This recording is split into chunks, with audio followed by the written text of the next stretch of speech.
Bon, et puis on va parler basket, Lise Laure, avec une joueuse, très grande joueuse des années 80 et qui a reçu cette semaine le prix de la meilleure joueuse africaine de l'histoire du basket européen. C'est qui?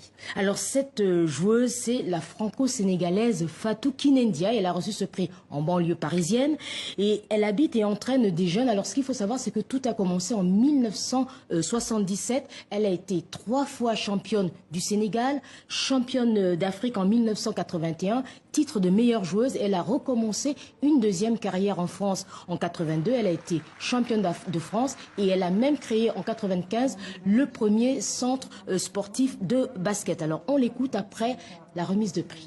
Ce prix représente pour moi une grande fierté, une grande reconnaissance parce que ce prix vient aujourd'hui récompenser tant d'années de pratique et tant d'années de sacrifice pour ce sport, le basket, qui d'abord a été une passion pour moi et ensuite ça a été le professionnalisme. Je suis l'une des rares à avoir porté le maillot de l'équipe nationale du Sénégal et également le maillot de l'équipe nationale de France.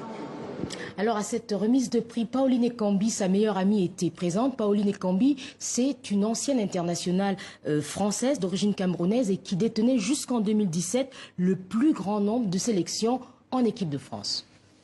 C'est vrai qu'on ne parle pas assez justement de ces talents d'Afrique qui sont venus renforcer nos championnats nationaux. On a bousculé les lignes, ne serait-ce que sur la condition des sportives. Il y a eu les fameuses lettres de sortie à l'époque qui nous libéraient pas facilement pour bouger. On n'avait pas la liberté de bouger comme on voulait. Il y avait des clauses dans nos contrats de travail parce qu'on le veuille ou pas. On était déjà professionnels, mais le statut n'était pas reconnu. Mais dans nos contrats, il y avait quand même des clauses qui stipulaient qu'il était interdit d'être enceinte.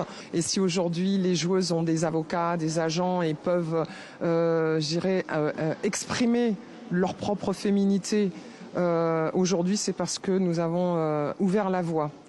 Voilà, et bravo à ces 2 femmes en or du basket africain. Merci.